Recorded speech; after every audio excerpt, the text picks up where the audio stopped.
Welcome to the Slop Temple. We pray this video helps. You begin by confirming hardware compatibility. Make sure your monitor or TV explicitly accepts 1920x1080 and that you have an HDMI, DVI-D, or DisplayPort cable rated for 1080p. Once done, update and install the latest GPU drivers so the system recognizes full resolutions.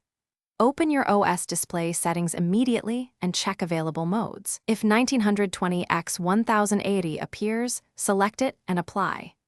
If it's missing, keep this session open and proceed to the GPU. Next, open your GPU control panel, NVIDIA Control Panel, AMD Radeon Settings, or Intel Graphics Command Center. Navigate to Display or Custom Resolution tools and create or select a 1920x1080 profile. Set the refresh rate to match your monitor, commonly 60 Hz. Make sure scaling mode is set to full panel or GPU scaling and choose 32-bit color for best results. Apply the profile and confirm. If the desktop blinks and returns, wait and accept the change that confirms success.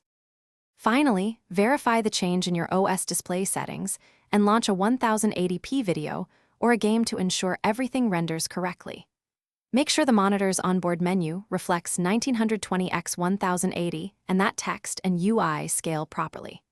If you see black bars, blurriness, or no signal, try a different cable or port, recreate the custom resolution in the GPU panel, and reboot. These steps usually resolve edit or handshake problems. One key tip: testing with another known good display quickly isolates the fault. Thanks for watching. Consider subscribing if we helped you.